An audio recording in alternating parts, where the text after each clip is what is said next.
Le dramatique front de Konstantinovka, la porte de Slaviansk, c'est le point de rupture le plus critique de la période. 11 janvier, la menace surgit. Les Russes prennent le contrôle total des forêts et hauteurs, autour du réservoir de Klibanbik, au sud de la ville. Cela offre une vue plongeante et des positions d'artillerie dominantes sur Konstantinovka même. 12 janvier, le faux calme, une accalmie tactique, permet aux Russes de consolider leur gain et de préparer l'assaut final, tandis que l'Ukraine tente désespérément de colmater les brèches. 13 janvier, l'explosion. La situation devient difficile puis critique. Les combats entrent dans la ville, faubourg de Bereska et Stepanovka. Au nord, à Verolubovka, le front se liquéfie. Le village change de main plusieurs fois par jour. Et les localités de Klinovo et Popasnoye deviennent des zones grises. En jeu, Konstantinovka est le dernier verrou avant le grand sanctuaire de Slaviansk-Kramatorsk. Sa chute signerait la perte effective de la région de Donetsk. L'axe Krasnoarmeïsk, Pokrovsk, l'asphyxie logistique.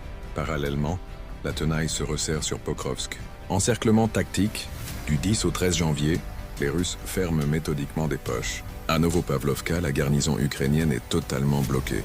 À Volnoe, une autre poche est fermée à l'est. Guerre ferroviaire. L'objectif prioritaire est de couper la voie ferrée vitale. Les combats font rage à Grishino, Ivanovka et Dorojnoe, désormais en zone grise.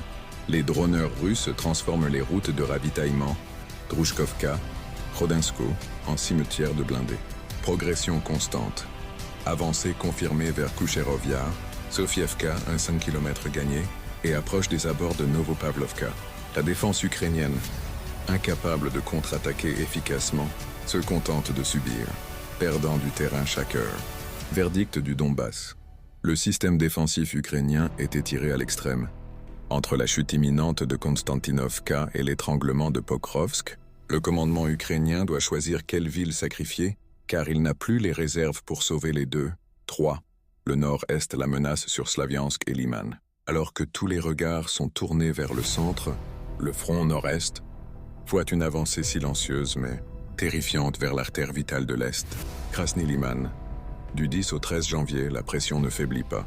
Les Russes nettoient Novozelovka, prennent pied d'Ayarovo et surtout s'approchent dangereusement de la route menant à Slaviansk, à l'ouest de Dibrova.